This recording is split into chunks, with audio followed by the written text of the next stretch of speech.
euh, moi, ce que je vous propose, si vous voulez bien, c'est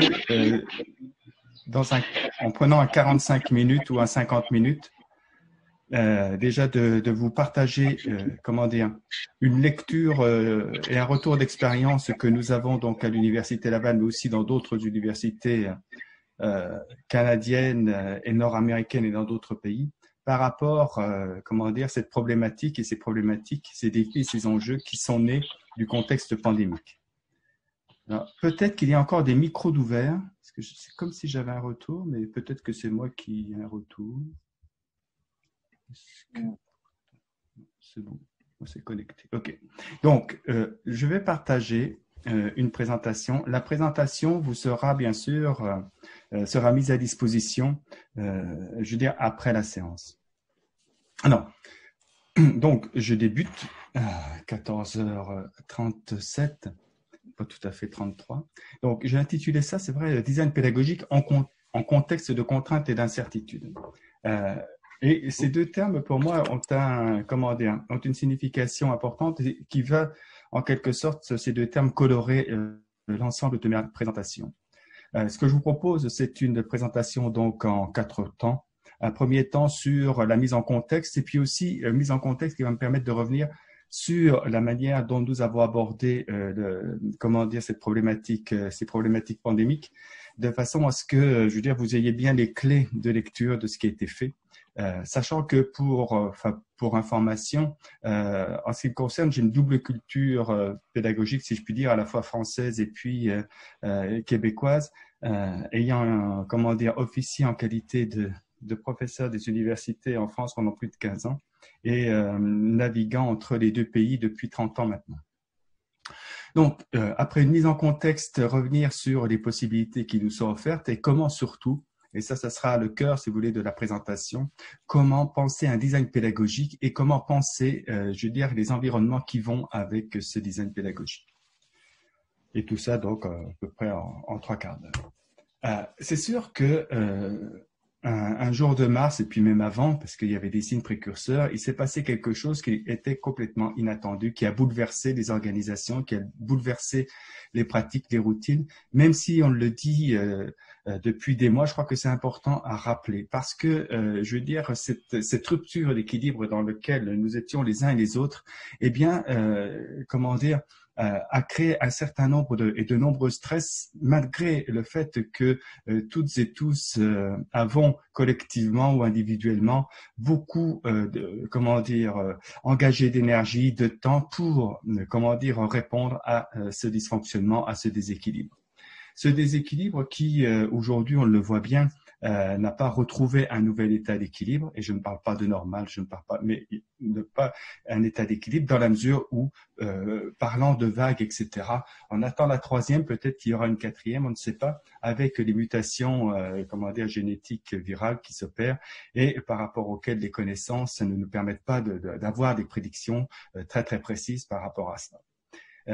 Dans le contexte, si vous voulez, qui est le mien, donc à l'Université Laval et donc qui est le nôtre avec l'ensemble de mes collègues, l'Université Laval, pour vous dire un petit peu, c'est 48 000 étudiants, c'est 3 200 enseignants, et ça c'est un point important. Avant la mi-mars, c'était 28% des crédits ECTS qui étaient obtenus à distance, et ça c'est quand même un point important pour bien comprendre les choses.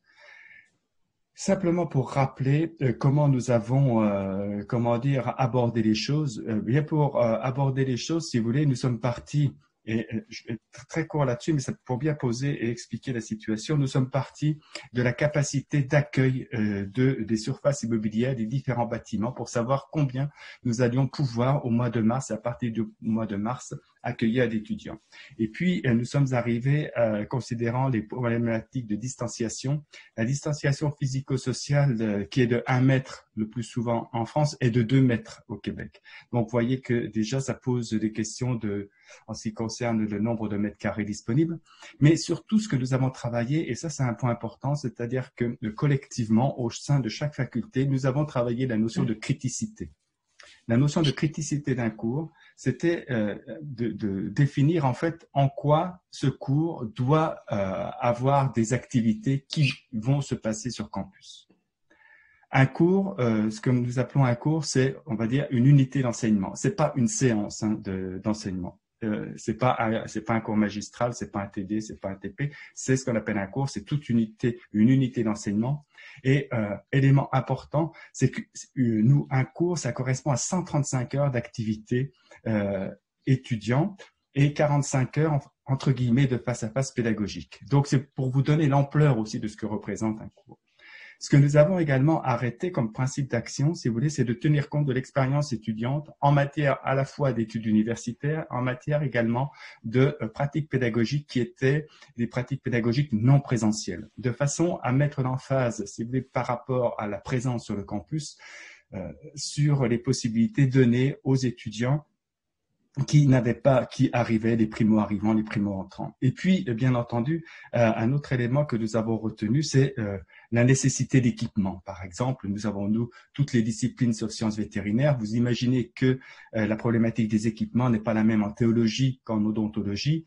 Et donc, bien sûr que les étudiants en soins dentaires étaient, comment dire, priorisés quant à leur présence sur le campus pour différentes raisons. Et puis, un point important, et on voit combien c'est un point crucial, et on le savait avant, hein, on n'a pas attendu la pandémie les uns les autres pour le savoir, mais la problématique des évaluations et tout un travail qui a été fait pour reconsidérer la nature même des évaluations. Et je reviendrai là-dessus. Considérant que on a pris en compte également dans l'ensemble des unités que sont les facultés, hein, il y a 17 facultés, des maturités pédagogiques. On sait par exemple qu'en sciences et en génie, les approches par problème sont davantage développées qu'en sociologie. Et donc, on a pris en compte ces éléments-là. Donc, l'idée, si vous voulez, que je veux partager avec vous, c'est que au départ, on n'a pas pris le pari la position qui était de dire, allez, on met tout à distance comme ça sans réfléchir, etc. Non, on se définit des seuils de criticité qui permettent de définir quels sont les cours qui peuvent être mis à distance totalement ou partiellement.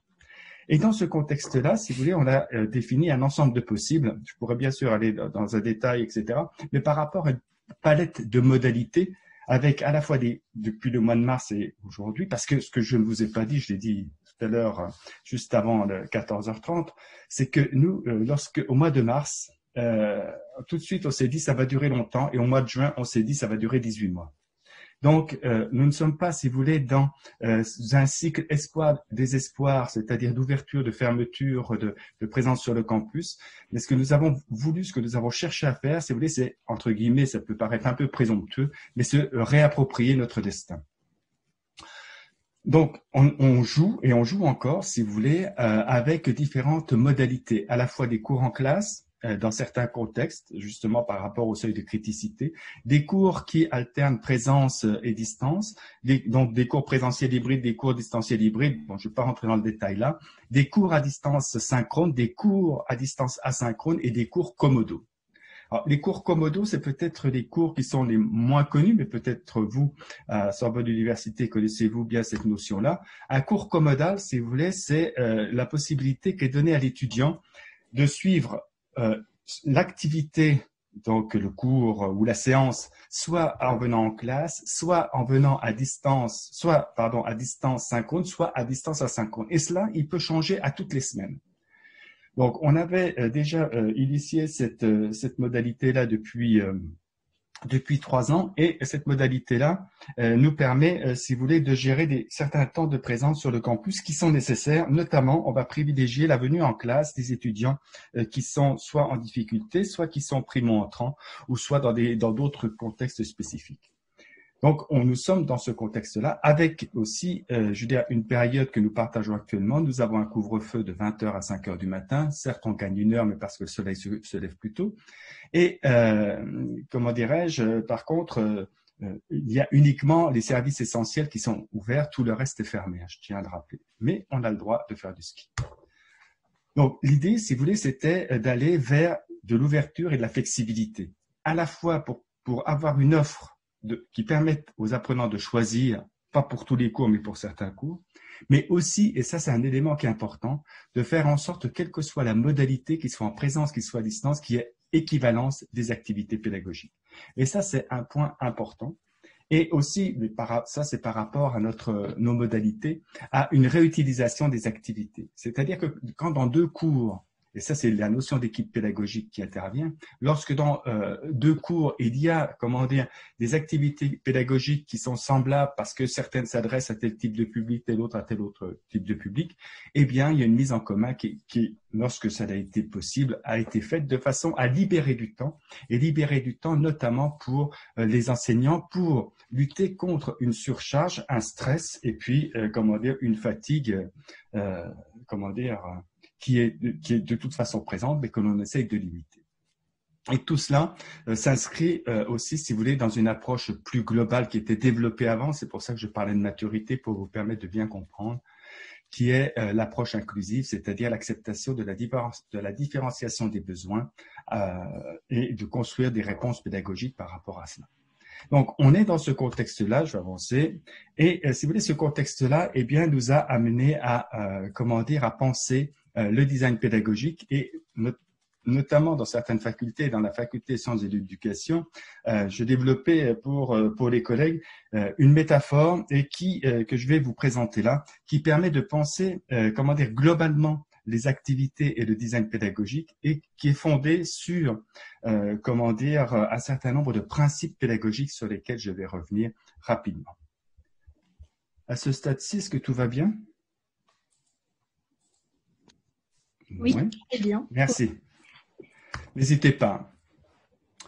C'est vrai que nous sommes dans un contexte pandémique où il y a plein de contraintes, on ne peut pas aller sur le campus comme on veut, on ne peut pas faire ce qu'on veut, etc. Il faut se coucher tôt, il faut se lever tôt, enfin bref. D'incertitude, on ne sait vraiment pas de quoi demain sera fait, enfin bref, ça c'est, si quelqu'un sait le dire, ben bravo. Donc l'idée c'était de se dire, partons des repères déjà pédagogiques que nous mobilisons en temps ordinaire et essayons de voir quels sont les repères qui sont liés spécifiquement à cette situation d'inconnu et d'incertitude. Et donc, déjà dans un premier temps, et ce qui nous semble important par rapport à ce design, c'est que quand on fait le design donc d'une UE, d'un cours, on se pose toujours la question de se voir, est-ce que c'est un premier cours de première session? Alors, ce qu'il faut savoir, c'est que pour nous, on a 3 sessions. Hein. C'est comme si on pouvait faire potentiellement 3 rentrées dans l'année. Hein, ça, c'est un point aussi important.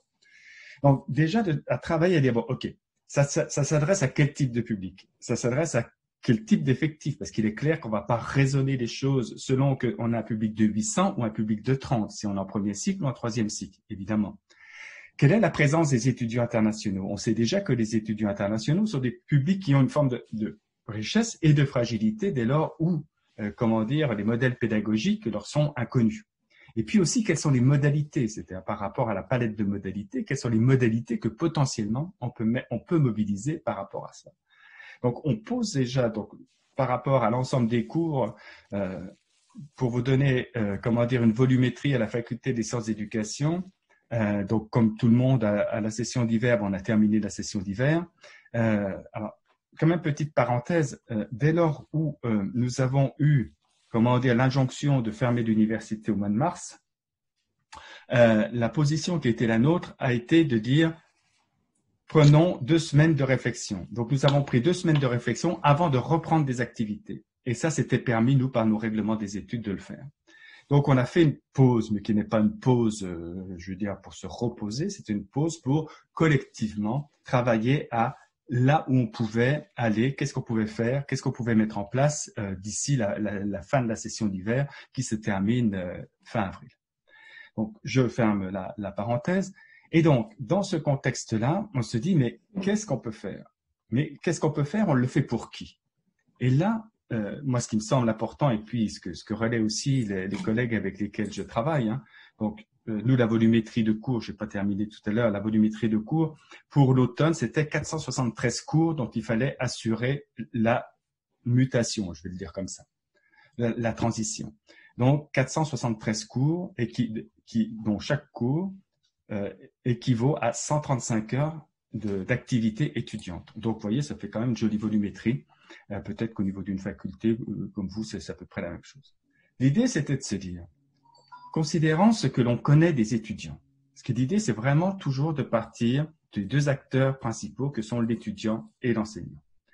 Et donc, quand on raisonne du côté de l'étudiant, qu'est-ce qu'il cherche à se connaître dès lors où il débute un cours? Il y a un certain nombre de questions qui sont là, je ne vais pas les passer dans le détail, mais c'était de se dire, voyons voir comment je vais pouvoir, dans un contexte dans lequel tout l'implicite de la présence ne va plus pouvoir être là, comment je vais pouvoir rendre compte, comment je vais pouvoir expliciter, comment je vais pouvoir mettre à disposition des éléments de réponse aux questions que se posent les étudiants. Parce qu'ils se les posent toujours, ces questions-là. C'est issu de la littérature, je ne reviens pas dans le détail. Donc, déjà, dans sa première temps, de se dire, voilà, comment, par exemple, comment dire aux étudiants ce qu'il va apprendre dans le plan de cours, etc. Alors, c'est vrai que dans notre culture, peut-être que vous avez ça aussi, mais nous avons la pratique du plan de cours. C'est une règle, hein, c'est légiféré. Nous devons produire un plan de cours et présenter un plan de cours à chaque début de session. Ensuite, l'autre chose, c'était de se dire, on va pas tant établir une relation pédagogique, mais qu'une alliance pédagogique. L'alliance pédagogique, si vous voulez, c'est un terme qui vient de l'alliance thérapeutique, de la relation soignant-soigné, qui signifie, pour faire vite, que l'alliance thérapeutique est cette situation de communication, de relation, dans laquelle les deux acteurs collaborent par rapport au traitement, par rapport à un certain nombre d'éléments. C'est-à-dire qu'il y a de la co-élaboration, il y a un partage d'objectifs, et puis où on reconnaît, et ça c'est un point important aussi, je dis la capacité de l'apprenant à faire un certain nombre de choses, à être actif, à être auteur, et puis vous verrez enfin de comment on traduit ça. L'idée c'était de prendre le temps à la première séance, donc nous les cours, donc 135 heures d'activité étudiante, 45 heures de face à face, entre guillemets. Ces 45 heures habituellement se répartissent à raison de 3 heures par semaine sur 15 semaines, donc ce qu'on appelle des séances. Et la première séance, eh bien, à distance ou pas, selon le cas, est consacrée à l'établissement d'un certain nombre de principes. Le cours ne débute pas en tant que tel, mais c'est vraiment poser la table, c'est vraiment faire en sorte que les deux catégories d'acteurs comprennent bien la manière dont ça va se passer. Et ça, c'est un point important. D'ailleurs, je ne commence pas tout de suite par petit 1, voilà, je vais vous parler d'eux. Ce que nous avons fait également, et puis qui rejoint la littérature, c'est que nous avons nous avons lancé une enquête auprès des étudiants en collaboration avec les associations étudiantes. Nous avons eu 14 000 réponses, sur 48 000 étudiants. Et puis, nous avons extrait, si vous voulez, un certain nombre d'éléments qui semblaient importants et que nous avons partagés avec les enseignants dès le début pour dire, nous, bon, je tutoie beaucoup, hein, quand tu vas faire ton cours, voilà ce que les étudiants attendent. On n'est pas dans le clientélisme, on est juste dans comment on va répondre à des besoins et des attentes, ce qui n'est pas la même chose. Donc, vous voyez un certain nombre de choses qui sont exprimées par les étudiants, donc une structure du cours explicite, c'est-à-dire qu'est-ce qu'on va faire. Bon, la limitation des travaux d'équipe, ce qu'on pourrait avoir tendance à augmenter, bien là, par rapport à certains domaines, il faut les limiter, puis il y a plein de choses, plein de raisons derrière ça sur lesquelles on pourra revenir pendant l'échange. Mais aussi de donner des notes de cours, mais des fiches repères, c'est-à-dire de façon à ce qu'il y ait plusieurs niveaux de lecture, parce que les étudiants ne travaillent pas tous de la même manière. On sait qu'il y a des styles d'apprentissage, je ne parle pas des auditifs, des kinesthésiques et consorts, des véritables styles d'apprentissage. Donc, nous sommes partis de cela, de ces expressions étudiantes, également de leur rapport à la temporalité, parce que j'en viendrai également sur ce point-là qui est un point essentiel. Par exemple, de toutes les activités, si vous voulez, donc un cours, nous, ça dure 15 semaines, eh bien, les activités, je veux dire, c'est ouvert, en gros, l'idée, c'est que les étudiants voient ce qu'ils vont faire pendant les 3 à 5 semaines à venir. Et puis aussi, de bien définir la flexibilité temporelle, c'est-à-dire tel travail à rendre quand, comment ça se passe, etc. Et bien sûr, se poser la question des temps synchrones, c'est-à-dire est-ce qu'on fait de la classe synchrone? Bon, la classe synchrone, on en fait très très peu parce qu'on sait très bien, enfin nous, par notre expérience et considérant le type d'étudiants, c'est sans doute pas les mêmes chez vous, mais que si c'est faire un cours pour avoir un ensemble d'écrans noirs, c'est pas très intéressant pour personne. Donc, de refaire un design qui, bien sûr, installe des temps synchrones, et des temps synchrones à la fois lorsqu'il s'agit de travaux longs à faire, mais aussi avant les examens. Et puis, de définir un rythme, et là-dessus je vais revenir, définir un rythme en fonction aussi des évaluations. C'est sûr que nous sommes beaucoup en contrôle continu. Il y a aussi des épreuves terminales, mais l'évaluation dans la culture pédagogique québécoise est pensée et vécue comme un élément de l'apprentissage et pas uniquement dans sa fonction sanction. Donc la dimension formative et pas uniquement la dimension sommative. Et ce qu'on a essayé aussi, ce à quoi on a essayé de répondre, c'est ce que demandent les étudiants. Les étudiants, en fait, et puis c'est des étudiants comme partout dans le monde. Hein. Là-dessus, il y a des étrangers, il y a tout ça, les internationaux. Donc, c'est de se dire, mais proposez-nous des activités, même des quiz avec quelques questions, corrections automatiques, qui nous permettent de faire le point pour savoir où on en est, pour nous réguler. Des activités non obligatoires, et puis ça, les 3 semaines, c'est leur proposition, toutes les 3 semaines de faire un quiz obligatoire parce que ça nous va bien. Alors, on essaye de voir ça, est-ce qu'on compose, est-ce qu'on prend ou pas ça, mais en tout cas, ce sont des éléments, des inputs qui nous aident à penser les designs. Et bien entendu, de penser les interactions et le feedback pédagogique à la fois fréquents et rapides, ce qui fait que les 3 heures, par exemple, de cours, de face à face, ce que l'enseignant fait habituellement sur le campus, eh bien, il réduit, par exemple, ces 3 heures à 1h30 d'activité commune, etc. Et l'heure 30, qui n'est pas, entre guillemets, dispensé comme à l'habitude, eh bien, ça peut faire, par exemple, 3 temps de 30 minutes répartis dans la semaine, de façon à permettre à des étudiants qui ont des questions, etc., de les poser, etc., en complément du forum qui est mis en place. Donc, partant à la fois des attendus des étudiants, eh bien, on a essayé de se dire comment on pense le passage de la présence à la distance. Alors, pour cela, il y a plusieurs choses. Déjà, la première chose qu'il faut, ça c'est des choses qui n'ont rien à voir avec la pandémie, faut toujours se souvenir que la connaissance du sens précède la connaissance. Donc, connaître le sens, c'est-à-dire la signification, c'est le retour à la définition des objectifs. Pourquoi je fais ce cours? Qu'est-ce que je vais apprendre au terme de ce cours, etc., etc. Ça, c'est un premier point. Un autre point, c'est, comme j'évoquais tout à l'heure brièvement, c'est expliciter ce qui est habituellement implicite. Exemple, quand j'ai un cours magistral dans un amphithéâtre, eh bien, en fonction de ce que je sais, de la manière dont pratique l'enseignant, je sais qu'en m'asseyant à telle place, il va se passer telle chose, etc. Il y a une forme d'implicite, une forme qui est là, qui est implicite, qui est presque historico-culturelle, mais qui est là. Là, il faut expliciter davantage la manière dont ça va se passer. En, bien sûr, permettant des formes de flexibilité, mais aussi des points fixes de rencontre, de retour. Et puis, un point important dont on voit bien que ça cause beaucoup de stress et de troubles psychologiques à la fois chez les étudiants, pas que, mais chez les étudiants, c'est la dimension liée à la socialisation. Il est certain que lorsque l'on va sur un campus, il y a une forme de ce qu'on appelle de socialisation instituée, c'est-à-dire que je vais sur le campus, je rencontre des étudiants, etc., etc. Là, il faut absolument penser d'autres formes de socialisation, c'est-à-dire activer des formes nouvelles de socialisation de façon... On n'aura pas la même chose, évidemment qu'on n'aura jamais la même chose, mais on peut créer, une dynamique sociale tout en étant à distance. Et puis, le 5e élément, si je puis dire, c'est bien sûr de s'intéresser à l'apprentissage des contenus, mais aussi à l'apprentissage de la forme. Pour expliquer ça, je vais prendre cette petite courbe. Quand on fait, pour un cours donné, une UE donnée, je dis l'étudiant qui fait... je veux dire un bon québécois qui fait sa job, il va développer des savoirs, etc. Dans une situation présentielle, on s'occupe de ça, uniquement de cette courbe-là.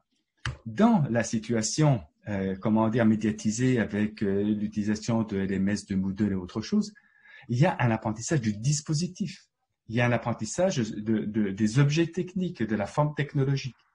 Et l'enjeu, c'est de faire en sorte que cet apprentissage soit le plus rapide possible. C'est par exemple... sur le choix des plateformes, sur les différentes fonctionnalités, etc. Aujourd'hui, ça va un peu mieux, mais au début, c'était quand même un petit peu difficile. De façon à ce que l'étudiant, mais aussi l'enseignant, puisse se consacrer le plus rapidement possible à l'apprentissage des savoirs. Et pour cela, et pour avancer dans le design pédagogique, il est clair que, et ça c'est quelque chose ça fait 30 ans qu'on aborde ces notions d'alignement pédagogique, c'est-à-dire de se dire quand je fais le design de cours, quels sont bien sûr les apprentissages visés, quelles sont les méthodes d'évaluation et quelles sont les méthodes pédagogiques. Ce sont, si vous voulez, dans le modèle de Lille, ce sont les 3 composants de ce qu'on appelle l'alignement pédagogique. C'est-à-dire que pour qu'il y ait un design réussi, il faut que ces 3 entités soient congruentes, soient en cohérence. La question qui nous est posée là, c'est de savoir qu'est-ce que je fais dans l'espace physique, qu'est-ce que je fais dans l'espace numérique. C'est pour ça que j'utilise ce terme de phimérique qui, en bon anglais, se nomme figital, c'est la contraction de physique et de digital. Vous pourrez retrouver ça. Phimérique, c'est c'est le fils québécois de la langue française qui le définit ainsi. Mais de se dire, qu'est-ce que je vais, quand je fais mon design, qu'est-ce que je vais projeter comme activité dans l'espace physique et qu'est-ce que je vais projeter comme activité dans l'espace numérique, de façon à voir quelle est l'alternance, quelle est la congruence, la cohérence que je vais pouvoir établir.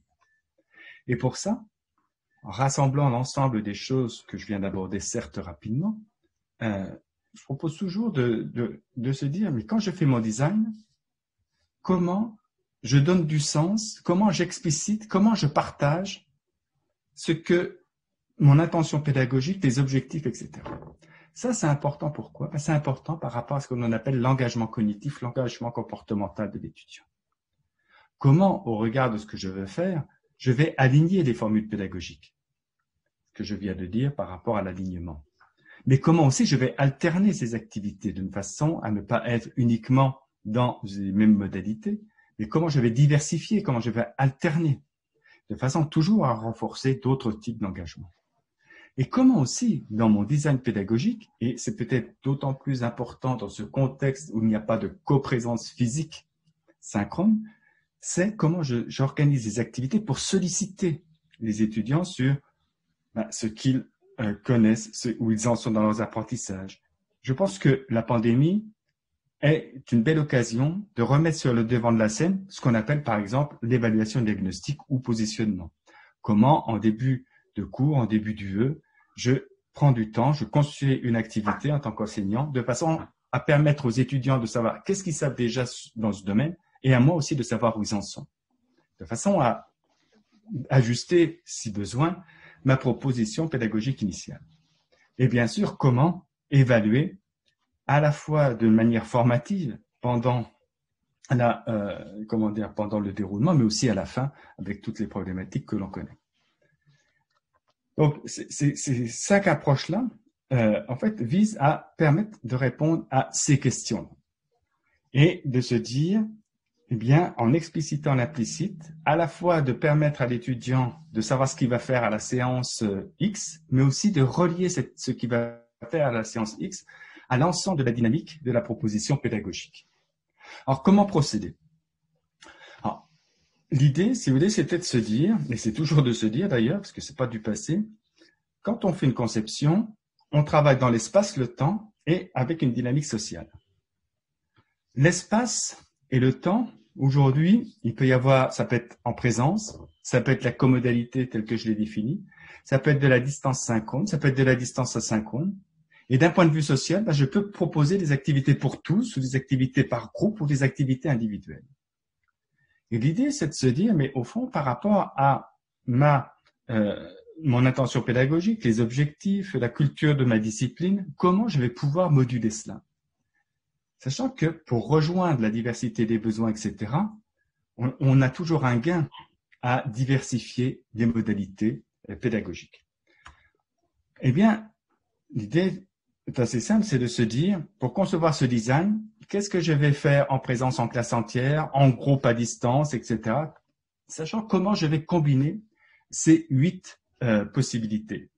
Alors, bien sûr, on pourra en discuter, je pourrais faire distance asynchrone, classe entière, bon, quand on revoit une vidéo, mais pas tout à fait la même chose, mais on pourra en discuter.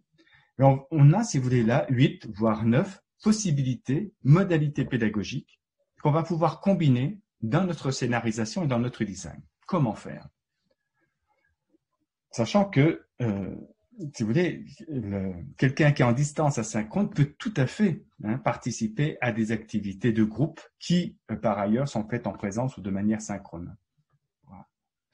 L'idée de tout ça, c'est quoi en diversifiant? C'est de se dire, OK, la présence, c'est important. On va rechercher ce qu'on appelle de la proximité.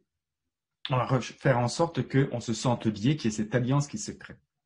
Et donc, pour ça, on va jouer sur 2 choses. À la fois, redonner du sens et de la valeur à la présence lorsqu'elle est possible, et pas uniquement pour des étudiants qui sont reconnus en difficulté, ça c'est un autre débat. Et comment aussi donner des signes de présence à distance. Donc, comment redonner du sens et de la valeur? C'est-à-dire que si j'ai la possibilité d'être avec des étudiants à distance, en présence, pardon, sur campus, c'est pas forcément pour faire un cours sans interaction que je pourrais donner autrement. C'est pour autre chose. C'est vraiment pour que la coprésence ait du sens, donc par rapport aux interactions, par rapport, je vais dire, tout un ensemble d'éléments de ce type-là. L'idée de ça, c'est, je ne vais pas rentrer dans le détail et faire trop jargonneux d'un point de vue pédagogue, mais de se dire, c'est comment l'étudiant ressent-il une présence, ce qu'on appelle la présence éducative, qui est à la fois la présence enseignante, le fait d'être là, d'être incarné, mais aussi la présence sociale de l'ensemble du groupe, et aussi la présence cognitive, c'est-à-dire autour des activités. J'ai dit que je n'avais pas trop. Donc, on en arrive là, à 15 heures, à la métaphore, qui, en fait, de se dire, faire un design pédagogique, c'est un peu comme écrire une partition de musique. Une partition de musique que l'on va écrire à partir d'un cadre composé de 4 lignes, de 4 lignes. La première, c'est de se dire, la première des lignes, c'est l'application. Vous voyez, j'ai mis application, apprentissage, évaluation, socialisation. Apprentissage et évaluation, nous sommes habitués à cela en termes de présence, etc. Le contexte de contraintes et d'incertitudes dans lequel nous sommes nous amène à considérer différemment deux autres types d'activités, à la fois la notion des activités liées à l'implication pour faire en sorte que les étudiants s'engagent, pour qu'il y ait une régulation aussi au fur et à mesure que les choses avancent, mais aussi les activités de socialisation. Et l'idée assez simple derrière cette métaphore, c'est de dire comment, quand je fais mon design de cours, je vais organiser semaine par semaine, à la fois dans des temps synchrones et entre des temps synchrones, les différents types d'activités. C'est ce que je vous propose de découvrir maintenant. En fait, l'idée, c'est de se dire, il faut absolument se questionner et se dire comment je vais impliquer les étudiants. Donc, il y a un certain nombre de choses, il y a des activités brise-glace, etc. Bon, mais aussi, je veux dire, et ça peut se faire au niveau d'un parcours, etc., de faire un travail avec les étudiants aussi sur quel type de confinés sont-ils. Parce que ça peut avoir aussi une importance par rapport à leur engagement. Ça, c'est une activité que l'on peut faire au tout début de la première séance. Mais on peut aussi faire des activités d'implication tout au cours de la séance, on pourra revenir si vous le souhaitez. C'est aussi leur proposer des activités qui leur permettent de savoir, de comprendre comment ils apprennent de façon à trouver ce qui leur convient le mieux et de pouvoir s'impliquer au mieux dans les activités proposées. Là, tout un ensemble d'items, et puis je pourrais vous envoyer le lien. Là, on a tout un ensemble, une batterie de tests, d'activités, etc., qui permettent aux étudiants de se faire une tête, comme on dit, par rapport à cela. Et puis aussi des activités de socialisation pour rompre cet isolement, pour renforcer le sentiment d'appartenance, tout en étant dans l'incapacité à pouvoir se réunir. Mais comment faire autour de ça? Et ça, ce sont tout un ensemble d'activités, si vous voulez, que l'on peut mettre en place de façon à ce que, à la fois l'implication et la socialisation puissent faire partie du design pédagogique, à la fois de chaque cours, mais également de tout un parcours, par exemple d'une licence, d'une année de licence, d'une année de master ou d'autres. Bon, là, c'était un exemple d'activité brise-glace, voilà, juste pour ça. L'idée, c'est ça. C'est de se dire comment je vais combiner les choses. Dans cet exemple-là, ce n'est qu'un exemple, hein. Dans cet exemple-là, la semaine 1 débute par des activités en présence. Après, ça pourrait être autre chose, peu importe. Hein. Présence, distance, vous verrez que j'ai un autre exemple après. Mais dans lesquels, à la fois, il y a une activité de groupe et une activité une classe entière. Et il y a aussi, cette semaine-là, un temps d'apprentissage pour initier le processus d'apprentissage. C'est le choix de l'enseignant. Et puis, il y a une activité aussi de socialisation. C'est-à-dire que dans le design pédagogique, il y a ces différents types d'activités qui sont là. La semaine 2, imaginons qu'on soit dans l'alternance, les étudiants sont sur le campus une semaine sur deux. Dans la semaine 2, eh bien, il y a des activités asynchrones d'implication qui sont par groupe et des activités d'apprentissage asynchrones individuelles. La semaine 3, on voit que l'on a un temps d'activité synchrone en groupe et un temps d'activité asynchrone, individuelle pour l'apprentissage et un temps de socialisation synchrone. Et on a une pause. C'est-à-dire qu'on a, vous voyez le petit carré en bas, c'est comme en musique, il y a une pause, un silence. En fait, ce silence ici, il est traduit, derrière le thème, je l'ai traduit comme étant une boucle d'apprentissage. Je vais revenir sur cette notion-là, c'est-à-dire de se dire comment, pendant les 3 premières semaines, je mets en place des activités qui vont développer l'implication. Ensuite, des activités d'implication, il y en aura beaucoup moins, seront beaucoup moins intenses. Mais comment aussi, pendant ces 3 semaines, je mets en place des activités qui vont permettre aux apprenants de découvrir le fonctionnement de mon dispositif pédagogique et de faire en sorte qu'au bout de 3 semaines, tout est OK, enfin, tout est réglé, les problèmes techniques et autres, et on peut se consacrer encore plus aux apprentissages. Dans cette dynamique-là, en fait, on reprend la grammaire de modalités que j'évoquais tout à l'heure, et on peut faire tout un ensemble de compositions. Voici un autre type de composition, mais je pense que vous avez compris là la manière dont ça se passe. Ici, si vous voulez, c'est pour signifier à la fois qu'on a une boucle d'apprentissage sur 4 semaines, à ce qu'on appelait avant, parce que les termes bougent en fonction des décennies, des épisodes didactiques. Mais si vous voulez, dans la semaine 1, par exemple, on voit qu'il y a des activités d'implication qui se font de manière soit synchrone à distance, soit en présence, que le temps d'apprentissage, il se fait synchrone, en distance synchrone, ou en présence, ou individuel synchrone, etc., etc. Donc, comment on peut diversifier comme ça les possibilités pendant tout le déroulement de notre séance. Et bien sûr, on a un certain nombre d'outils qui aident à scénariser des choses classiques, sur lesquelles je ne m'attacherai pas pour l'instant, mais sur lesquelles on pourrait revenir, bien entendu. Et si vous voulez, ce travail qui se fait au niveau de ce qu'on appelle la méta-planification, eh bien, on va également, le décliner au niveau de la planification, par exemple, d'une séance. Ici, c'est l'exemple d'une séance de 3 heures, où, au fond, pour favoriser l'implication des étudiants, et c'est pour ça que le code jaune est là, c'est parce qu'on travaille l'implication des étudiants. Donc, première activité d'initialisation, c'est en fait initialisation par rapport à ce que l'on va faire dans la séance. Donc, ça vise à impliquer, ça vise, rappel des objectifs, ça peut être émergence des représentations préalables que les étudiants ont par rapport à la notion, par rapport à ce qu'on va voir. Ensuite, il y a une activité, micro-activité, de faire une activité de socialisation. Il y a des activités ensuite d'apprentissage, soit collectif, l'activité 2, soit l'activité 3 en groupe. Et puis, au bout d'une petite durée, là, on fait une pause. Pas la même pause que j'évoquais tout à l'heure, mais plutôt une pause introspective, c'est-à-dire que pendant 5 minutes, l'étudiant se pose, dit bon, ok, soit dans un journal d'apprentissage, soit dans autre chose, qu'est-ce que je viens d'apprendre? L'idée, c'est de développer chez l'étudiant cette posture réflexive qui évite qu'il oublie tout dès lors où le Zoom, le Teams ou autre chose s'arrête. Et cela, si vous voulez, ça dure pendant il y a plusieurs séquences comme ça à l'intérieur de la même séance. Et puis, la même déclinaison, c'est pour le même cours, pour les mêmes objectifs, la déclinaison asynchrone qui peut s'opérer aussi. Mais ce qui est important dans ce contexte-là, si vous voulez, c'est vraiment de mettre en place des rythmes. Ce qu'on appelle, toujours pareil, vous voyez, 2000, c'était bien avant la pandémie, ce que l'on appelle des synchroniseurs. Parce que la conséquence de la pandémie, le fait que l'on ne vienne plus sur le campus, se traduit par ce qu'on appelle une désinstitutionnalisation de la temporalité. C'est-à-dire que c'est à chacun de se réapproprier une forme de temporalité. C'est pas le fait qu'on se déplace, qu'on a 3 heures ou 2 heures sur le campus. Non, il faut qu'on organise notre temporalité. Et ça, c'est un point important. Et c'est pour ça, si vous voulez, que dans cet exemple-là, eh bien, il y a, par exemple, l'activité 3 ici, qui est une activité, en fait, qui est ce synchroniseur. C'est-à-dire où on va faire le point, tous, pendant 30 minutes, après une certaine période. Si vous voulez, pour dire, ben voilà, ici, il faudra absolument qu'on se retrouve tous, etc. Un autre synchroniseur, c'est le dépôt des travaux pour évaluation formative.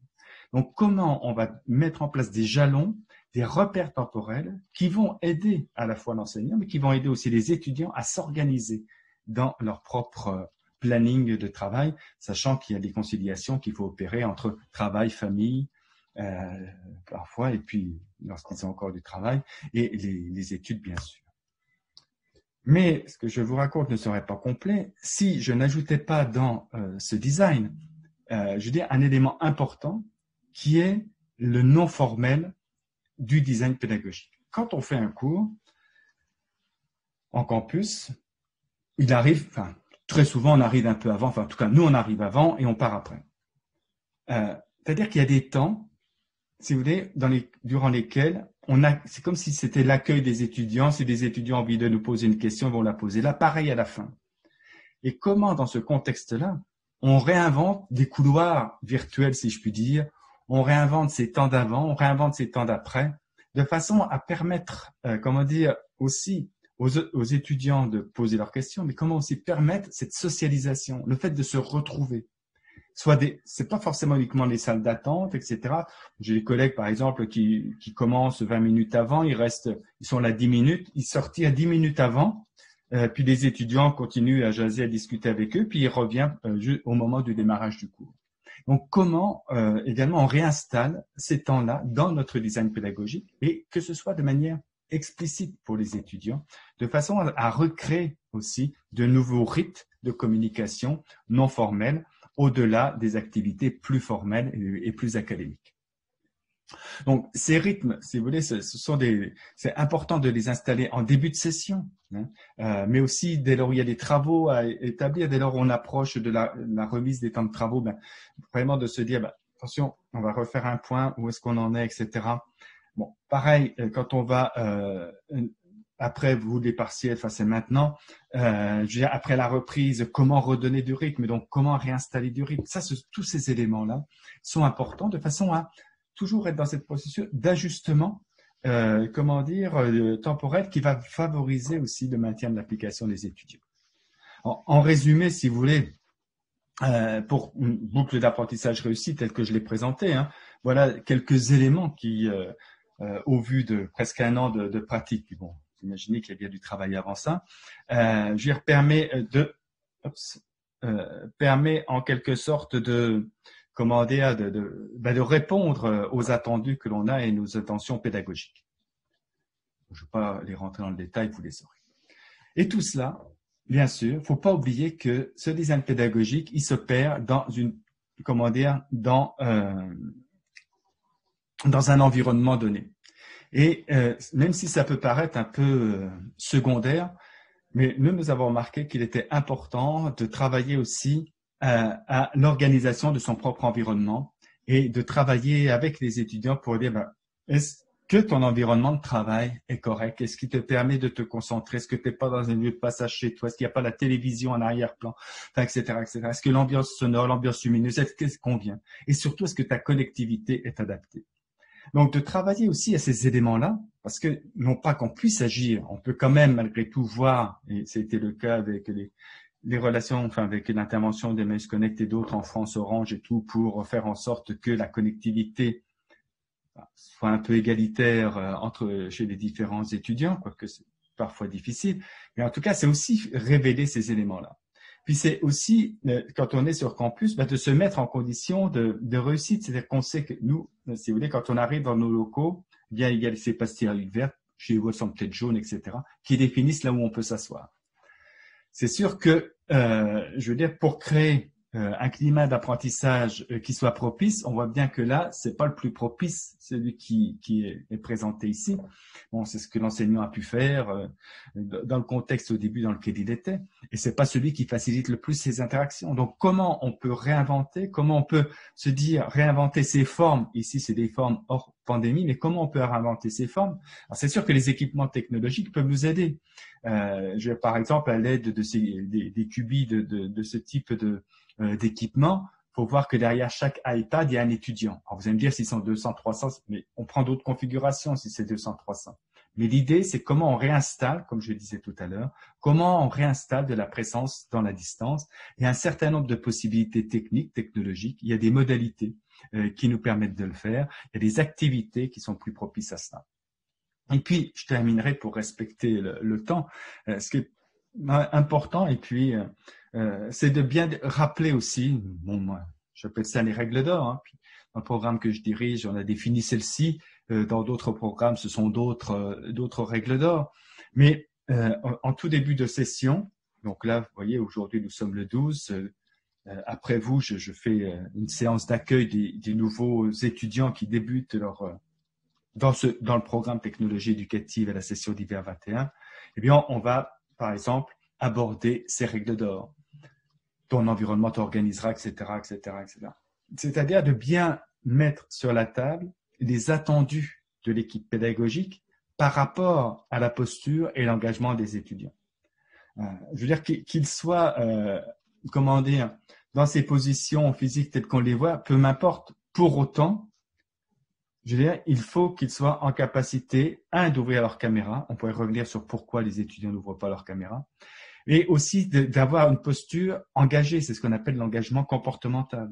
Donc, d'amener aussi les étudiants à prendre conscience de l'importance de ces éléments-là pour leur réussite de leur session, mais aussi pour la qualité de leur expérience d'apprentissage et faire en sorte qu'ils vivent au mieux cette situation qui de toute façon est difficile, à la fois pour l'enseignant et pour les étudiants. Et à l'image, si vous voulez, de cette vague peinte en 1834, je crois, si vous voulez, c'est tout en faisant, alors, petite histoire, hein, tout en faisant ce puzzle, je lisais cet éloge, ce petit éloge du sœur de Joël de Ronet, puis j'aime beaucoup partager cette phrase, c'est-à-dire que comment dans ce contexte-là, aujourd'hui, de déséquilibre, on peut malgré tout arriver à contrôler ce déséquilibre, mais pour autant, sommes-nous, comment dire, suffisamment au fait du cap pédagogique qui est le nôtre, car sans cap, comme disait Sénèque, il n'y a pas de bon vent, et s'il n'y a pas de bon vent, je veux dire, il va être difficile d'arriver au port de la réussite. Je vous remercie. Merci à vous, Monsieur Pacquelin. La présentation était très enrichissante pour nos réflexions. Donc, je laisse la parole s'il y a des questions aux collègues.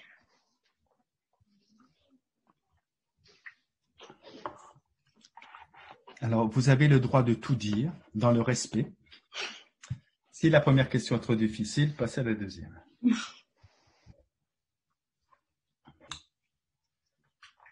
Alors, bonjour, je m'appelle donc Olivier Durupti. J'ai une première question, c'était sur votre introduction. Vous disiez que vous aviez 28% des ECTS déjà à distance avant de commencer. Oui. C'était sous quelle forme et du coup, quelle était la proportion de ces différents aspects que vous avez présentés qui étaient effectivement à distance? Alors, si vous voulez, la formation à distance a été... Bon, il faut savoir que l'Université Laval est le premier établissement en matière d'offres de formation à distance au Canada. Sphère francophone et sphère anglophone incluse. Donc, si vous voulez, une pratique qui s'est construite durant les 3 dernières décennies. En ce qui concerne, si vous voulez, donc pour dire que c'est installé,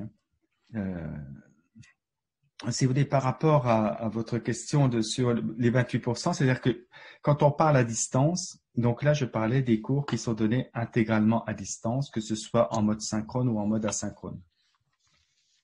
Je ne sais pas si c'est ça votre question. Oui, c'est ça, parce qu'effectivement, c'était savoir si vous aviez une grosse expérience sur cette alternance ou si c'était vous aviez déjà un bon panel d'enseignement 100% distance. Oui. Vous avez dû faire un étudiant sur 2 à l'Université Laval. Depuis plusieurs années, un étudiant sur 2 suit au moins un cours par session à distance, que ce soit distance synchrone, distance asynchrone ou distance mixte. Et sur ces cours-là, du coup, quel était le choix d'évaluation que vous aviez fait parce que je pense que du coup, ça devait être bien défini pour... Alors, Olivier, j'ai plus de facilité à dire les prénoms, si vous permettez. Oui. Nous, on a un principe qui est vraiment très simple. Un cours, c'est un cours. Qu'il soit en présence, qu'il soit à distance, il doit avoir la même valeur. On doit y consacrer les mêmes moyens et obtenir les mêmes résultats. Alors ça, vous allez me dire, c'est le discours politique. Ok, je suis d'accord avec vous. La réalité, quelle est-elle? La réalité nous dit les choses suivantes. Moi, j'ai fait une étude, je pourrais vous donner, mais sur des inscriptions, sur 22 000 inscriptions sur les 12 cours les plus populaires, sur 5 ans. Les cours où les étudiants, de premier cycle, les cours où les étudiants, excusez-moi le terme, performent le mieux, ce sont les cours hybrides. C'est-à-dire que les étudiants réussissent mieux en cours hybride qu'en cours à présence, qu'en cours à distance. Ils abandonnent moins et ils réussissent mieux. Parce que nous, la notion de l'abandon est une notion qui n'est pas cachée. Hein. Les étudiants ont le droit d'abandonner et ils déclarent leur abandon. Hein. Puis on leur en veut pas, etc. C'est juste pour mieux les suivre et mieux travailler avec eux après. La différence, si vous voulez, en ce qui concerne les taux de réussite entre la présence et la distance est inférieure à 5 points. On a des taux de réussite, si vous voulez, au niveau programme, pas au niveau cours, qui sont selon les années, entre 75 et 80%. Merci. Il n'y a pas de magie dans tout ça. Hein. Faut pas. Il y a une deuxième question de Bernie, si je ne me trompe pas. Oui, tout à fait. Merci. Bonjour. Donc, Bernie Hasenknopf, Faculté des Sciences. J'avais une question concernant les partitions que vous écrivez. Donc, vous avez ces petits signes et qui vous permettent effectivement d'écrire pour une séance d'enseignement une partition très détaillée. C'est très clair. Je me demande combien de vos collègues à l'université de Laval écrivent vraiment une partition complète comme ça et combien font de l'improvisation musicale tout au long de leur métier. J'aime beaucoup, Bernie, l'improvisation musicale. Alors, si vous voulez, on a, sans forcément utiliser cette métaphore, les séances sont très scénarisées. Si vous voulez, bien sûr qu'il y a de l'improvisation, mais si vous voulez, pour répondre peut-être, à la fois nous sommes très structurés et très ouverts. Je ne dis pas que nous sommes les seuls, il ne faut pas entendre ça. Hein. Mais si vous voulez, on a des structures, mais à l'intérieur mais ça c'est des différences entre les sociétés, enfin pour moi les cultures, je le vois entre les deux cultures. Hein.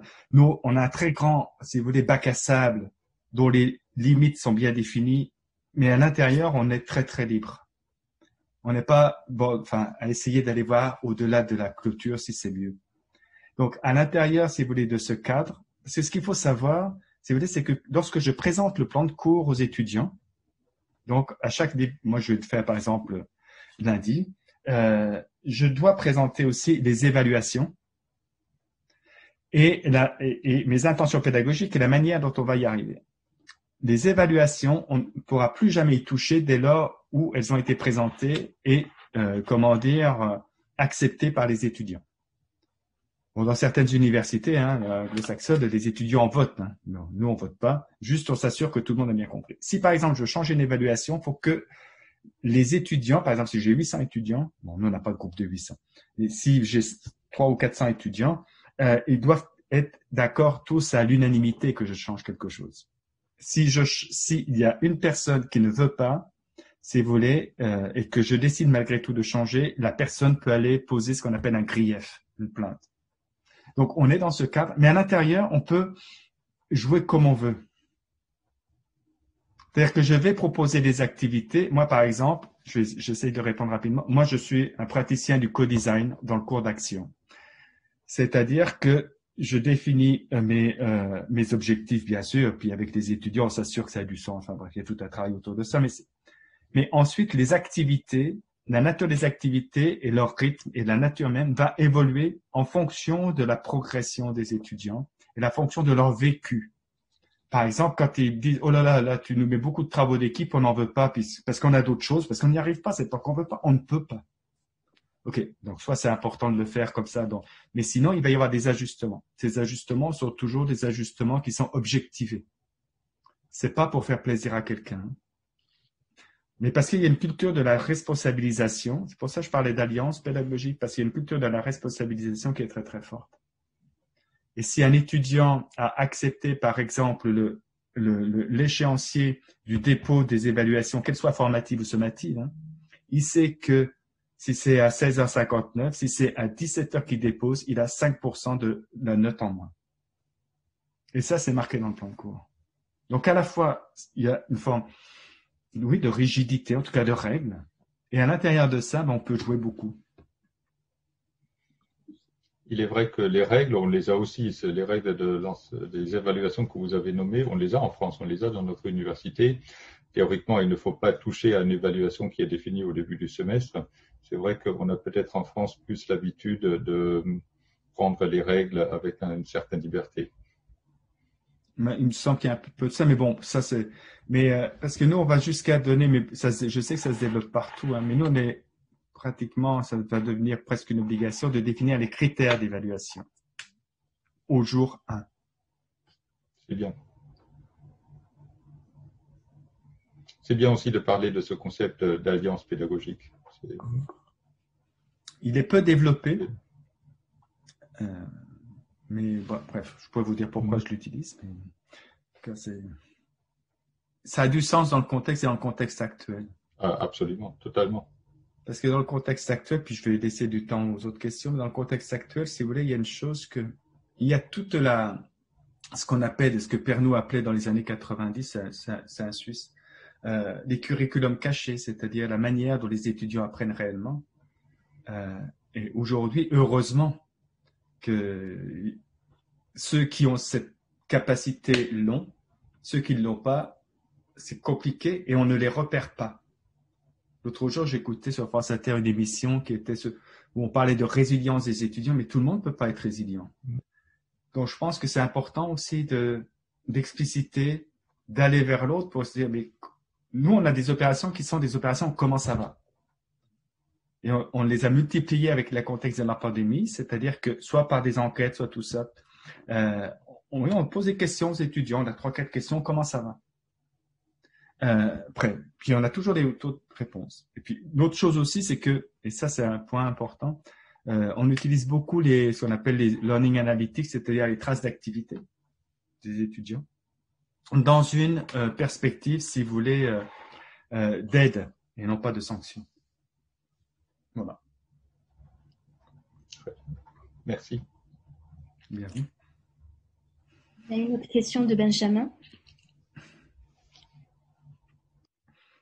Oui, bonjour. Bonjour Benjamin. De Creed.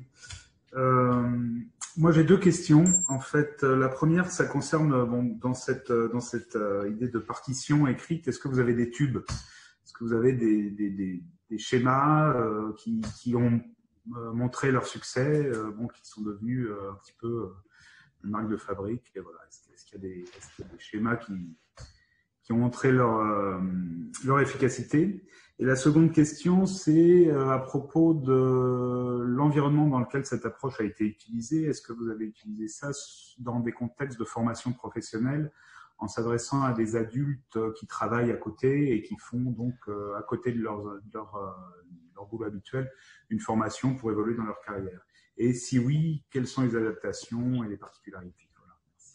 Merci Benjamin pour ces 2 belles questions. Alors oui, il y a des tubes, mais comme si vous voulez, les tubes sont très liés au domaine. Ce qu'on essaye de faire justement, c'est actuellement, parce que moi je voudrais faire une activité, si vous voulez, qui est de fêter les 1 an de la pandémie. Donc oui. Dernier, oui, j'ai des idées assez drôles, mais pourquoi fêter les 1 an de la pandémie? C'est justement parce qu'on a commencé à travailler ça. Merci Benjamin de m'amener là-dessus. On a travaillé à identifier ce qu'on appelle les bons coups. Et là, on est en train de formaliser, si vous voulez, avec des collègues qui acceptent de le faire, avec des petites vidéos de 2 minutes. Et puis quand elles seront là, je pourrais vraiment vous les diffuser. Puis faut vraiment les prendre comme des exemples. Il ne faut pas les prendre comme, bref. Il n'y a pas la Macarena, il n'y a pas ce que vous voulez, il n'y a pas Recollection, c'est pas ça. Hein, c'est pas. Mais ceci étant, il y a vraiment des choses qui sont, je veux dire pour lesquelles les enseignants et les étudiants ont vraiment un retour très très positif. Ce qui amène, si vous voulez, c'est sur les rythmes. Il y a par exemple le retour de la balado-diffusion. Ça c'est un tube, vraiment. La balado, c'est un tube. Pourquoi? Parce que par rapport à certaines activités, l'étudiant est en train de faire autre chose. Il va faire quand il peut, il va faire son jogging, il va faire, vous dites il travaille, mais bon, il y a d'autres activités. Il va écouter, on a des balados de 20 minutes ou de 15 minutes, etc. Puis parce que ça s'écoute beaucoup plus, et c'est plus facile à écouter qu'à voir. Hein. La concentration n'est pas la même. Oui, Benjamin, je ne vous entends pas. Je ne vous ai pas entendu, Benjamin. Votre micro, s'il vous plaît. Oui, excusez-moi. Les balados-diffusion, c'est les podcasts. Enfin, c'est oui, pardon. C'est le podcast, oui. Oui, c'est ça. Pour être sûr. Oui, c'est ça. Donc ça, c'est un point. Parce que bon, des anecdotes, j'en ai mis les 100, puis comme je vais me raconter des histoires, au début, dans la première phase, c'est-à-dire à l'hiver, donc l'hiver c'était au printemps, enfin, ce qu'on appelle la session d'hiver, c'était au mois d'avril, une collègue me dit, je comprends pas, je fais des vidéos et puis ça marche pas. Plus j'en fais, plus décroche. Donc, vous voyez, ça c'est aussi un vrai tube, enfin c'est un tube non tube, quoi. Ça rappelle aussi le fait que, attention, il y a des choses qu'il ne faut pas faire. Et on a essayé de comprendre pourquoi, etc. Parce que, par contre, d'autres, on a des scénarios, par exemple en grammaire, en didactique de la grammaire. Ça, c'est fun comme sujet. Eh bien, je veux dire, c'est sur une histoire, la personne, elle s'est révélée comme ça. Et ça nous pose une question, si vous voulez, c'est la question de savoir, mais au fond, qu'est-ce qu'on va vouloir garder après la pandémie? Ce qu'on vit là, c'est quelque chose, mais c'est pas le plus, c'est difficile, etc. Moi, je commence à voir comment on va travailler après, comment on va conserver, nous, si vous voulez, 55, la dernière enquête que j'ai faite en novembre auprès des enseignants, 55% des étudiants en fin octobre, début novembre, disaient on veut absolument garder certaines de nos activités, même si on revient, même s'il n'y a plus la pandémie. Ça pose plein de questions, c'est énorme de questions. Après, bien que je n'ai pas répondu sur quel type de tube précis, mais ça, je vous ai dit comment j'y répondrai de manière différée. Vous aviez une autre question, Benjamin, que j'ai oubliée. Oui, c'est à propos des contextes dans lesquels vous avez utilisé votre approche et notamment si vous l'avez fait dans des contextes de formation professionnelle. Alors, donc déjà, si vous voulez, formation professionnelle, est-ce que pour vous, ce sont des adultes en reprise d'études là ou des formations à des gestes professionnels? Dans ma tête, ce sont des adultes qui travaillent et qui font des études en parallèle. Alors, nous, si vous voulez, ouais, ok. Nous, on a deux. Il faut savoir que nous, il y a à peu près 75%, enfin, 60, tout dépend des sessions. Enfin, c'est parce que nous, il y a un effet saisonnier sur les publics qui est très fort. Mais selon les saisons, entre 60 et 75% des étudiants qui sont dans ce que l'on appelle la conciliation travail, famille, études. Ça veut dire qu'indépendamment de l'âge, c'est un principe, si vous voulez, que nous devons considérer. Ce qui fait que, par exemple, nous avons des cours. Moi, par exemple, je suis en technologie éducative, donc design pédagogique, tous ces machins-là, avec les technologies. Tous nos cours, par exemple, on les a proposés déjà avant, mais là, on a renforcé. On les propose à partir de 16h30 parce que par rapport aux horaires de travail, c'est comme ça. Ou à partir de 19h30 parce que au Québec, c'est comme en Suisse, on mange tôt. Donc, voilà. Donc, on adapte autour de ça. Ensuite, si vous voulez, par rapport aux différentes modalités ou à la différenciation pédagogique que j'essayais d'évoquer tout à l'heure, eh bien, on la met explicitement en place. C'est-à-dire que pour un même objectif, par rapport à certains programmes, je vais dire ça comme ça, par rapport à certains cours, pour atteindre un même objectif, on peut avoir deux cheminements différents et assurés sous la responsabilité du même enseignant. Ça veut dire que je vais, par exemple, concevoir un cours qui sera avec des activités majoritairement synchrones.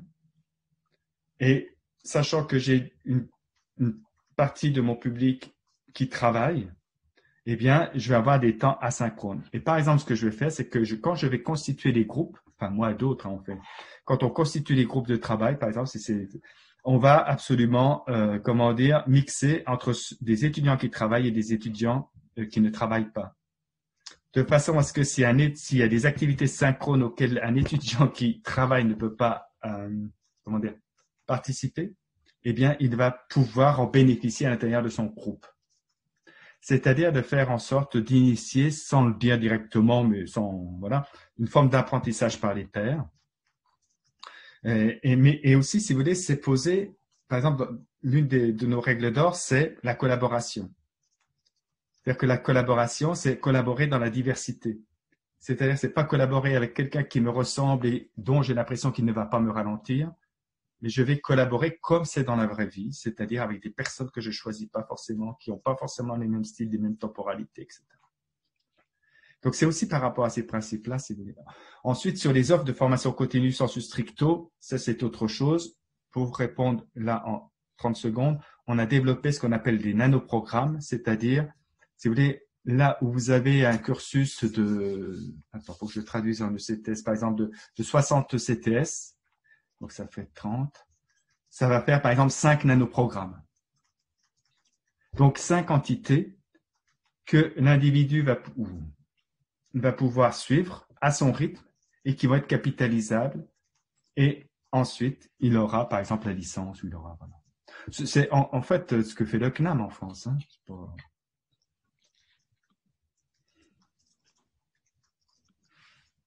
Je ne lis pas les conversations, donc c'est ce que j'ai.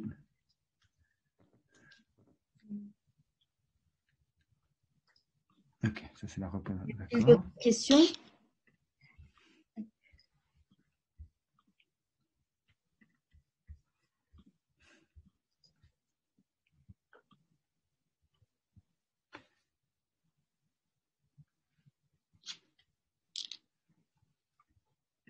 Bonjour.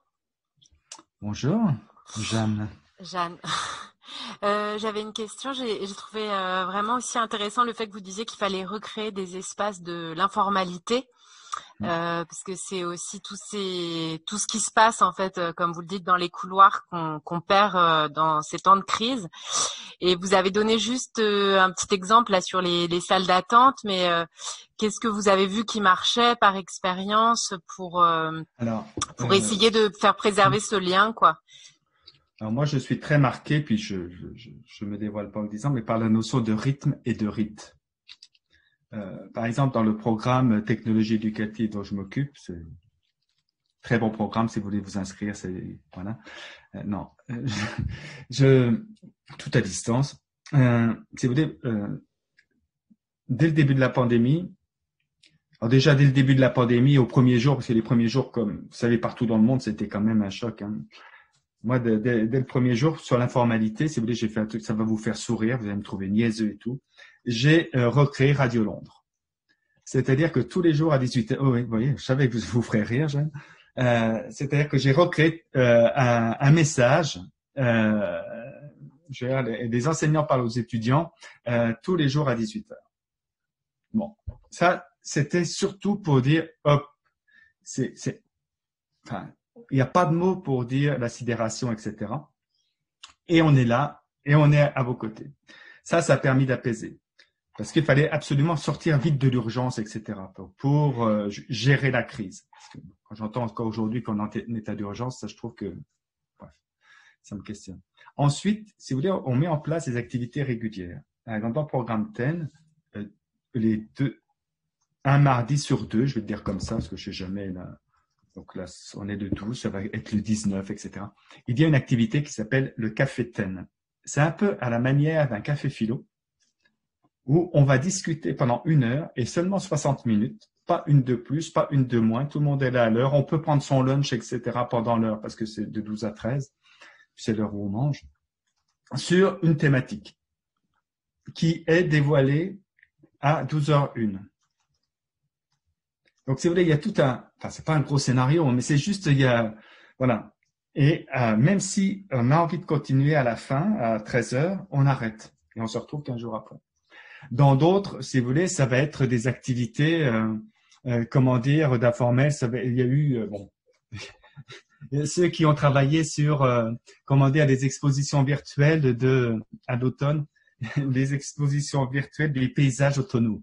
Bon, vous savez tous l'imaginaire, de l'été des Indiens, ces belles couleurs, etc. Donc ça, par exemple, ça fait partie des activités. Si vous voulez, après, ça peut être tout autre chose. Hein. Mais l'idée, c'est qu'on lance ces activités, même s'il y avait, moi je dis toujours, même s'il n'y a qu'une personne, c'est pas grave, c'est que la personne en a besoin. Ça, et on n'est pas à dire, voilà, c'est pour ces 10-là, etc. Ça, c'est parce que je vois pas comment y arriver, je ne serais incapable de le faire. Et puis en plus, vous, je sais pas comment ça se passe, mais nous sommes à peu près, si on prend tous les étudiants en tout cas, dans la faculté où je suis, nous travaillons dans 11 fuseaux horaires différents. Ouais. Donc ça, c'est aussi un véritable enjeu. Hein. Oui, c'est dans 11 fuseaux horaires différents. Mais ce qui est très, très riche, parce que vous imaginez 11 fuseaux horaires différents, 11 cultures différentes, quand vous abordez quelque chose, n'importe quel sujet de la vie courante, quotidienne, enfin, faut pas que ça vienne trop gêner les gens, mais je veux dire, les gens ont envie de s'exprimer. Là, on fait des séances, si vous voulez, d'accueil, mais je veux dire, les gens attendent que ça, quoi.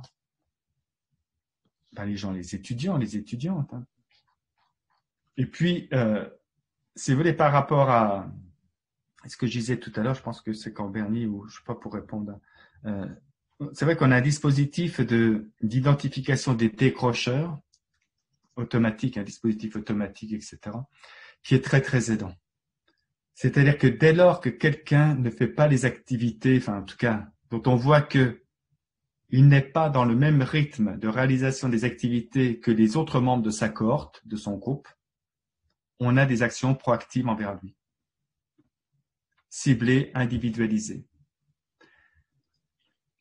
Et ça, si vous voulez, en plus des cafétaines, en plus des corridors virtuels qu'on met en place, en plus des avant-cours, des après-cours, enfin de tous ces temps-là, hein, que chacun met en place. Moi, j'ai un collègue, pour Benjamin, parmi les tubes, ben, lui, justement, lui commence toujours par un temps de relaxation musicale. Mais c'est vrai que ça paraît. Mais quand vous êtes en tension, nous, on a beaucoup d'étudiants par an. Parce que la structure, si vous voulez, démographique d'une population étudiante québécoise n'est pas la structure démographique d'une population française. C'est plus âgé. Déjà, par construction, si vous voulez, l'étudiant québécois arrive avec une année plus vieux qu'un étudiant ou une étudiante française. C'est pas grand-chose, mais ça joue. Et ensuite, le rapport aux études, si vous voulez, fait que je peux commencer ma licence aujourd'hui. J'ai un job où j'ai envie de faire un trip, je sais pas où, au Guatemala, enfin, je dis n'importe quoi. Je reviendrai dans un an. Ben, dans un an, je te reprends comme t'es parti, quoi. Il n'y a pas de jugement, je dis pas t'es un décrocheur, non, t'as vécu ta vie. Donc, il y a toute cette culture-là qui fait que, par rapport à la question de Benjamin sur les adultes en reprise d'études, je veux dire, les personnes reviennent aux études, mais tout le temps. Et puis, ce qui se passe là, si vous voulez, avec la pandémie, et ça, c'est un effet, je veux dire, qu'on connaît partout, c'est-à-dire que dès lors où l'activité au travail diminue, eh bien, les appétences pour la formation reviennent de l'avant, et donc, nous, on a plus. Nous, on a une augmentation d'inscription de 10%, là. Et puis, bon, tout va bien. Enfin, là-dessus, on n'a pas plus de décrochage qu'avant.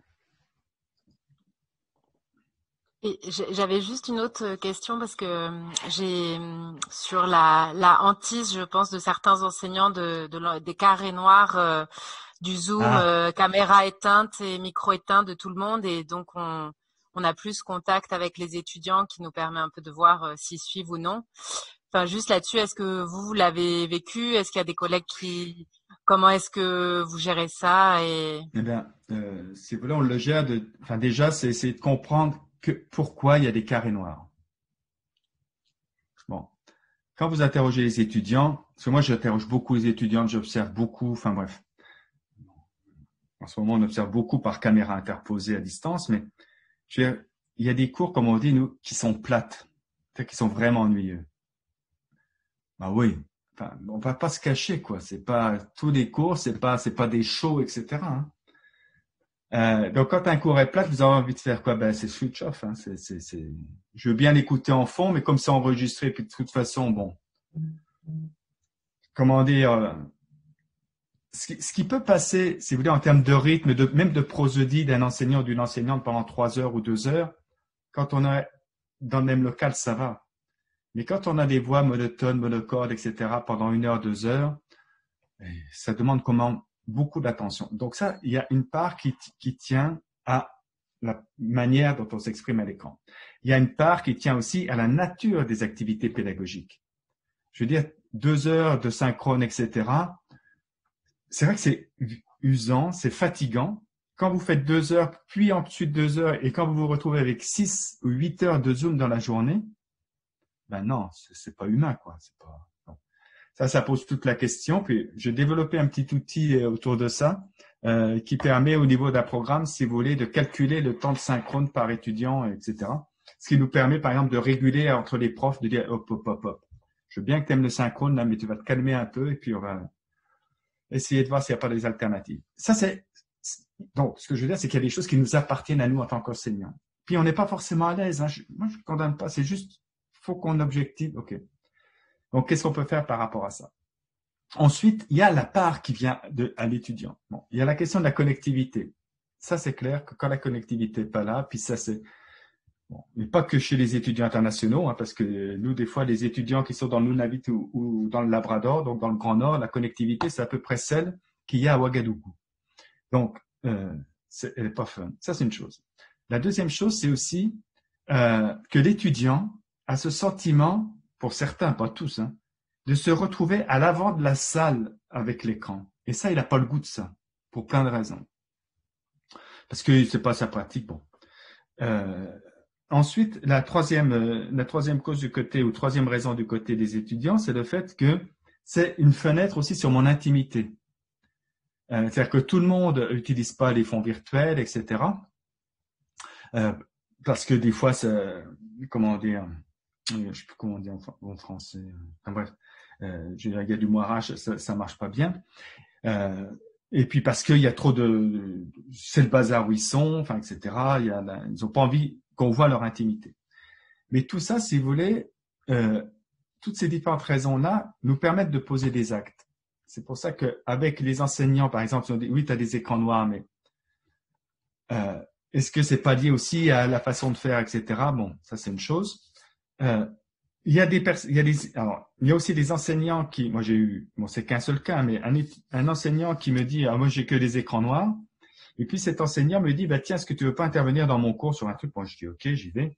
Et puis là, ce jour-là, je lui dis, moi j'utilise Zoom, elle utilisait Adobe Connect, j'utilise Zoom. Et puis, il dit, tiens, aujourd'hui, les étudiants ouvrent leur caméra. Bon, j'ai dit, non, c'est pas moi, c'est pas lié à ça. Je pense qu'il y a autre chose. J'interroge les étudiants, tout ça, dans le même style que j'ai avec vous. Je dis, bon, qu'est-ce qui se passe là? Pourquoi? Il me dit, c'est-à-dire que jusqu'à date, on n'avait pas la possibilité d'ouvrir nos caméras. La fonctionnalité n'était pas activée. Mais comme ça, c'était pas dit, enfin, personne ne l'avait dit, c'est ça. Donc, on était dans une incompréhension. Donc, ce que je veux dire par rapport aux caméras, si vous voulez, c'est que, nous, dans les règles d'or, c'est caméra, tu ouvriras. Hein, parce que j'ai écrit les règles d'or comme les commandements, là, pour rigoler un peu. Sauf si, moi, par exemple, j'ai beaucoup d'anecdotes. Il y a une étudiante, notamment une étudiante, le seul endroit dans lequel elle pouvait s'isoler pour travailler, compte tenu de son environnement, parce que son compagnon, était aussi à domicile, il y avait 2 enfants. C'était son dressing, son dressing, quoi. Bon, la personne n'avait pas envie qu'on voit tout le temps ses vêtements. Donc, le deal avec elle, c'était juste, au moment où tu parles, par contre, tu ouvres ta caméra. Et en fait, il ne s'agit pas forcément, mais au moins d'ouvrir, enfin, etc., à certains moments. Mais ça veut dire aussi, c'est que si elle parle, ça veut dire qu'en tant qu'enseignant, je lui donne la possibilité de parler. Si on ne donne pas la possibilité de parler à l'autre, bien sûr, c'est des caméras noires. Pourquoi j'ouvrirais ma caméra? Parce que je suis un peu long, mais coup des caméras, il y a des solutions. Hein. Il faut bien poser les choses et poser les règles au départ.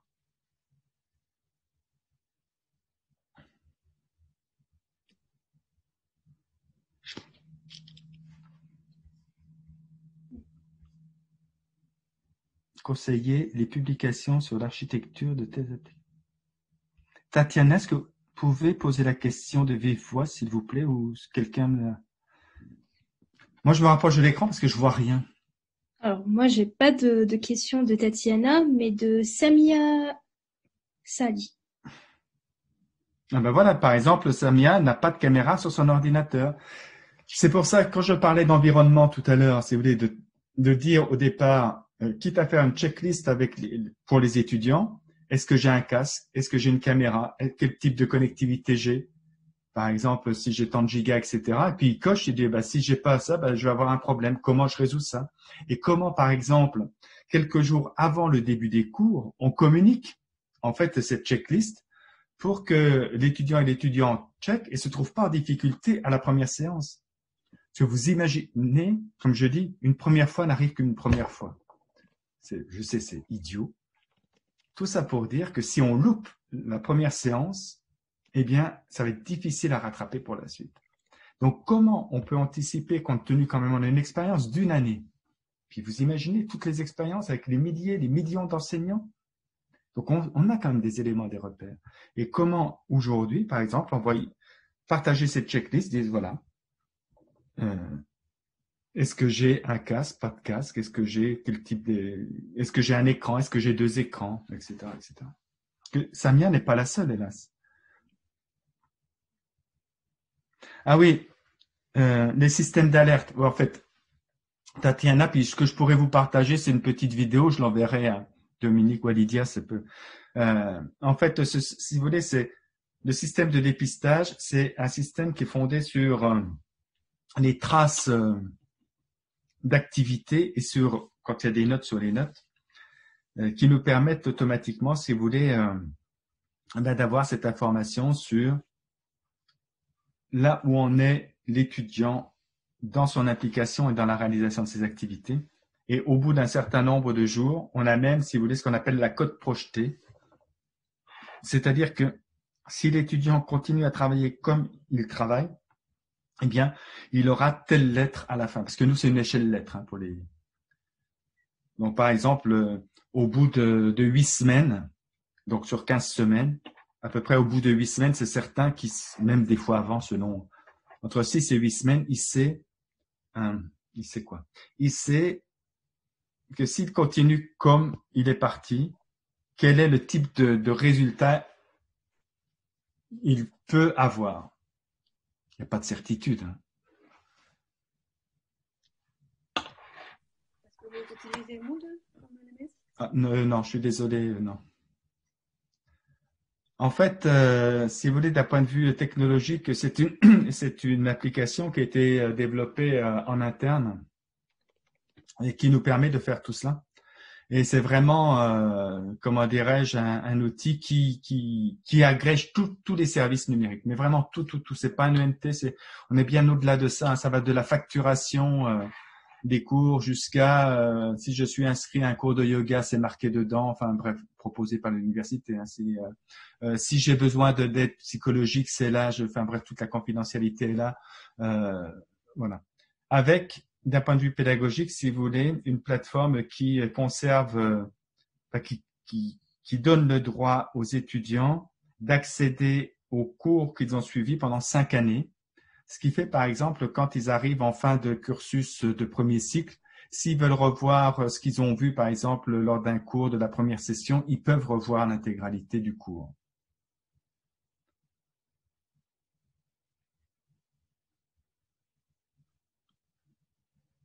Impressionnant.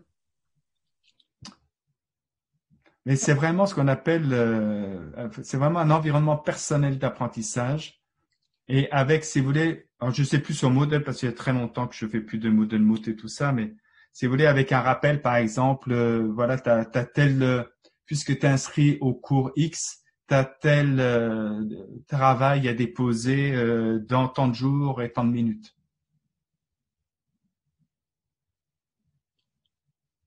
Donc, tout un ensemble d'aides, si vous voulez, à la structuration et à l'engagement temporel, entre autres, de l'étudiant.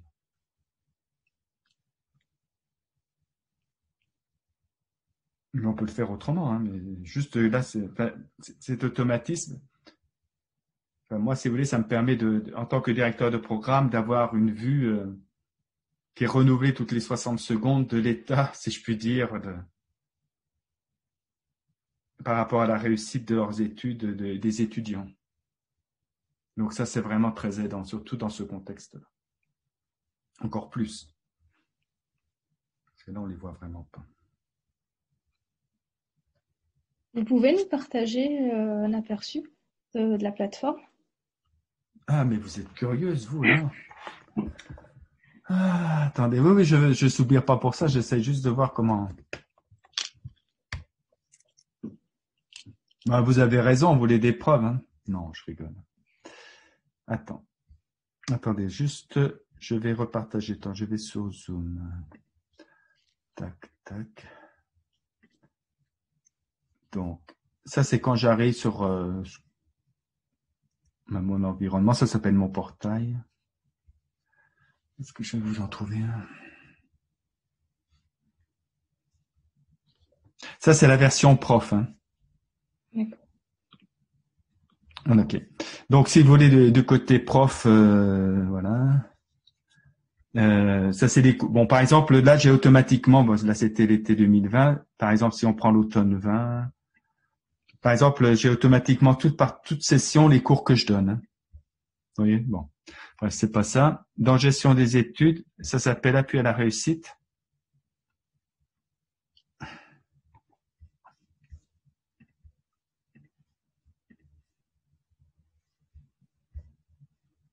Vous voyez, ça donne ça. Je vous demande de pas regarder les noms, quoi, mais bon, bref. Vous voyez ce que ça donne? En fait, chaque carré correspond ici. Là, j'ai mis la version daltonien. Hein. C'est pour ça que c'est des formes.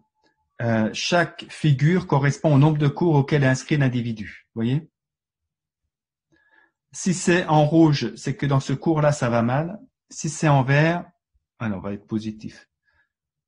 Vous voyez, Caroline, elle va pas mal. Vous voyez? Quand je clique sur... Il faut que je prenne Sim. Bon.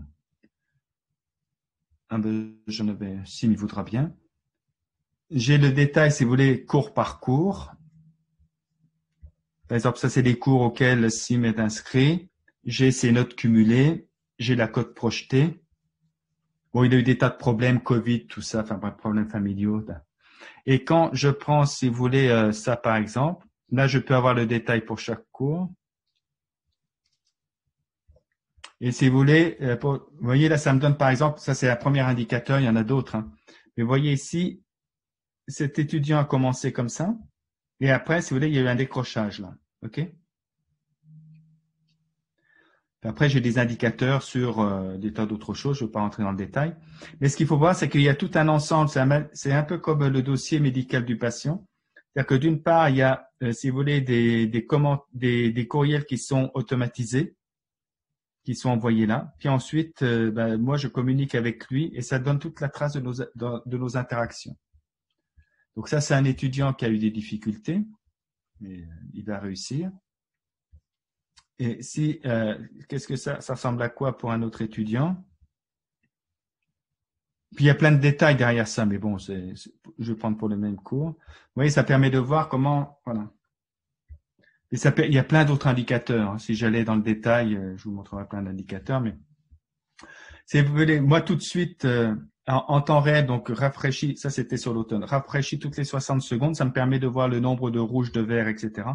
Ça me permet de voir si vous voulez, les étudiants qui sont en difficulté. Ça me permet, par exemple, de voir quand un étudiant, par exemple, peu importe, mais je veux dire qu'il est comme ça veut dire quoi? Ça veut dire qu'il y a une certaine difficulté, mais c'est pas majeur, mais on voit que en fait, c'est un décrochage à la fin. Oui. Donc, on apprend aussi à lire ces graphiques-là.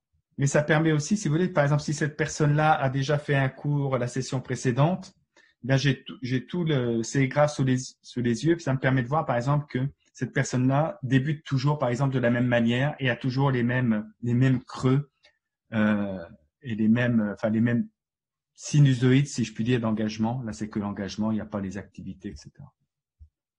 Ai-je répondu à votre question? Oui, merci.